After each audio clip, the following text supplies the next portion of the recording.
भारतीय न्यूज, सीधा, सटीक और निष्पक्ष। आदाब सलाम, मैं हूं चांद हसन। स्वागत है आपका भारतीय न्यूज में। आइए नजर डालते हैं आज की टॉप 50 खबरों पर। शुरू करते हैं राष्ट्रीय खबरों से। नीट पेपर लीक मामले में सीबीआई ने महाराष्ट्र, राजस्थान और हरियाणा से अब तक 7 आरोपियों को हिरासत में लिया। जांच में खुलासा हुआ कि राजस्थान में करीब 1000 उम्मीदवारों तक पेपर पहुंचाया गया था। मामले में लगातार नए खुलासे हो रहे। यूपी में आंधी तूफान और तेज हवाओं ने भारी तबाही मचाई। 94 लोगों की मौत हुई। प्रयागराज और भदोही सबसे ज्यादा प्रभावित रहे। वहीं राजस्थान और मध्य प्रदेश में भीषण गर्मी और हीट वेव का असर जारी है। पीएम मोदी की ईंधन बचत अपील का असर कई राज्यों में दिखने लगा। त्रिपुरा में 50% सरकारी कर्मचारियों को वर्क फ्रॉम होम दिया गया, जबकि आंध्र प्रदेश और गोवा में मुख्यमंत्रियों ने अपने काफिले आधे कर दिए। कर्नाटक सरकार ने 2022 में लागू हिजाब बैन आदेश वापस ले लिया है। नए निर्देश में हिजाब के साथ कलावा, रुद्राक्ष और जनेऊ पहनने की अनुमति दी गई है, बशर्ते स्कूल अनुशासन बना रहे। पश्चिम बंगाल सरकार ने गायों के वध पर सख्ती बढ़ाते हुए बिना फिटनेस सर्टिफिकेट पशु कटान पर रोक लगा दी है। सार्वजनिक बूचड़खानों को भी बंद करने की प्रक्रिया शुरू की गई है। सपा प्रमुख अखिलेश यादव के छोटे भाई प्रतीक यादव की आज अंतिम यात्रा निकलेगी। पोस्टमार्टम रिपोर्ट में शरीर पर पुरानी चोटों के निशान मिलने की बात सामने आई है। पुणे के एक निजी अस्पताल में टाइमर लगे बम जैसे संदिग्ध डिवाइस मिलने से हड़कंप मच गया। बम स्क्वाड ने 7 घंटे के टाइमर वाली डिवाइस को डिफ्यूज कर एटीएस जांच शुरू कर दी है। कांग्रेस नेता पवन खेड़ा से असम पुलिस ने करीब 10 घंटे पूछताछ की। मामला मुख्यमंत्री हेमंत बिश्व शर्मा की पत्नी पर लगाए गए विदेशी पासपोर्ट और कंपनी संबंधी आरोपों से जुड़ा है। केरल में आज विधायक दल की बैठक के बाद नए मुख्यमंत्री के नाम का ऐलान हो सकता है। 5 राज्यों में चुनाव नतीजे आने के बाद अब सिर्फ केरल में सीएम चेहरे पर सस्पेंस बाकी है।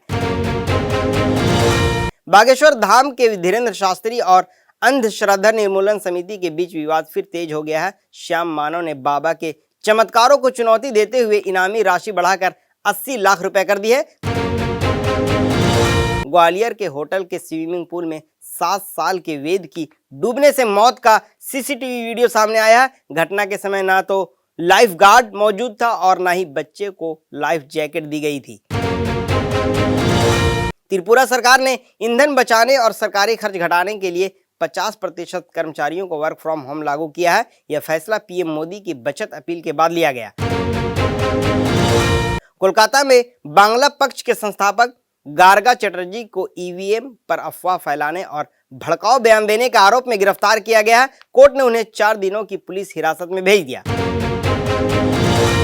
केंद्र सरकार ने घरेलू बाजार में कीमतें नियंत्रित रखने के लिए सितंबर 2026 तक चीनी निर्यात पर रोक लगा दी है। सरकार ने कम उत्पादन की आशंका को देखते हुए बड़ा फैसला लिया है।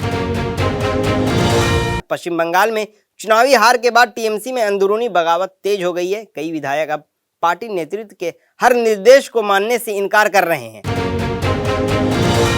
मध्य प्रदेश में मानसून सत्र से पहले मंत्रिमंडल विस्तार के संकेत मिल रहे हैं। मोहन सरकार में अभी 4 मंत्री पद खाली हैं और कुछ मंत्रियों की छुट्टी भी हो सकती है। मुंबई में सभी दुकानों, होटलों और प्रतिष्ठानों के लिए मराठी साइन बोर्ड लगाना अनिवार्य कर दिया गया है। डिप्टी मेयर ने 1 महीने के भीतर नियम लागू करने का अल्टीमेटम दिया है। भोपाल में रिटायर्ड महिला जज की बहू की संदिग्ध मौत से सनसनी फैला दी है। परिवार ने इसे हत्या बताते हुए मृतका के पति और ससुराल पक्ष पर गंभीर आरोप लगाए हैं।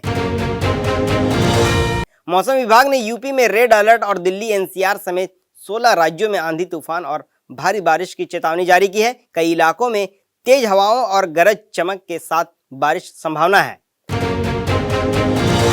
महाराष्ट्र में ढोंगी बाबा अशोक खरात पर शिकंजा कसता जा रहा है। एसआईटी ने यौन शोषण और धमकी से जुड़े मामलों में आरोप पत्र दाखिल किया है।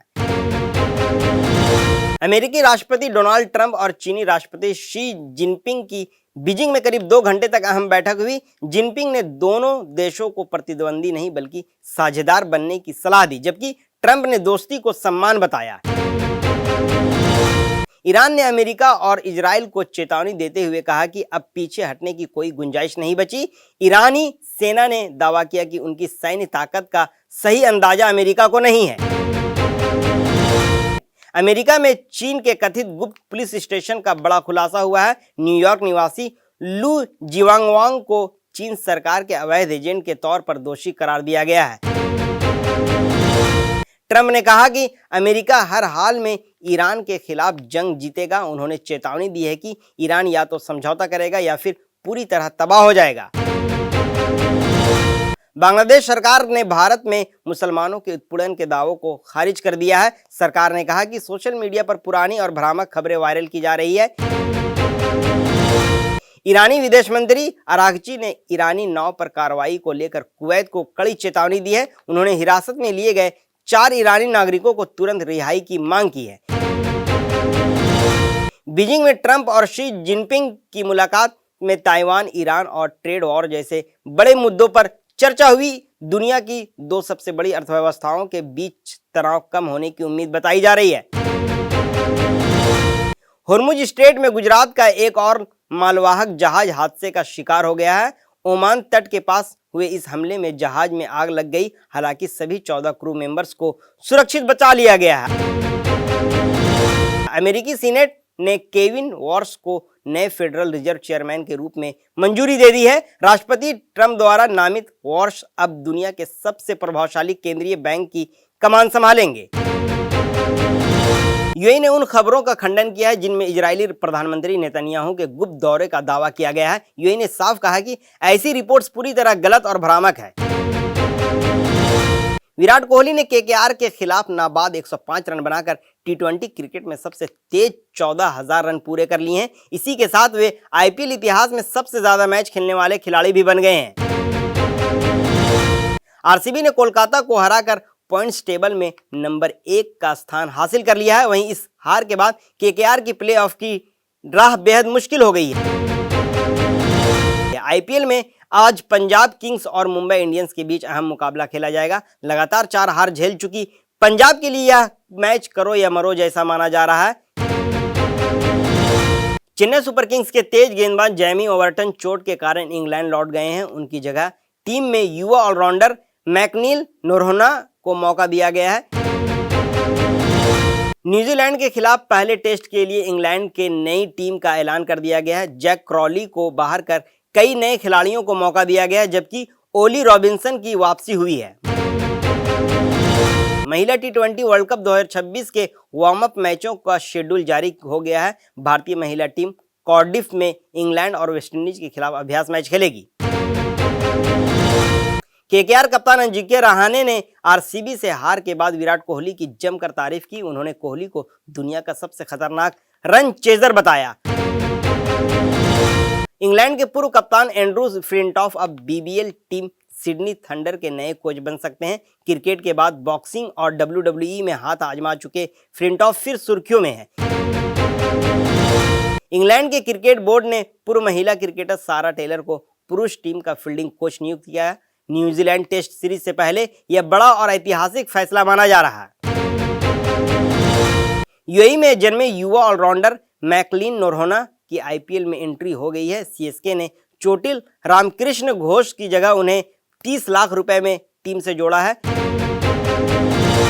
केंद्र सरकार ने घरेलू बाजार में चीनी की उपलब्धता बनाए रखने के लिए और कीमतों को नियंत्रित रखने के लिए 30 सितंबर 2026 तक शुगर एक्सपोर्ट पर रोक लगा दी है। इस संबंध में वाणिज्य मंत्रालय ने नोटिफिकेशन जारी कर दिया है।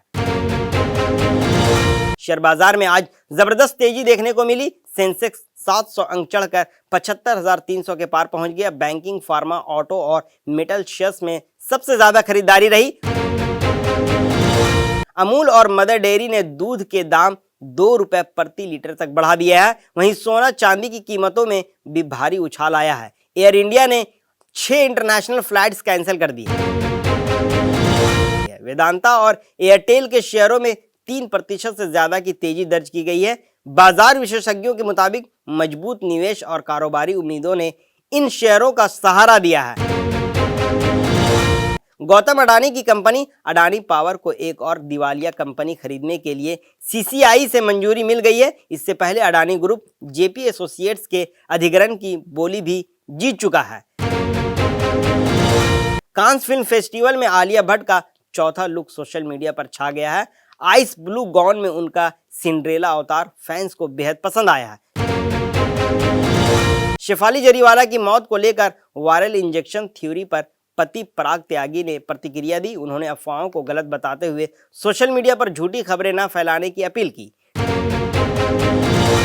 टीवी एक्टर करण वाही तीसरी बार खतरों के खिलाड़ी में नजर आएंगे। उन्होंने बताया कि इस शो में उनका कुत्तों का डर पूरी तरह खत्म कर दिया है।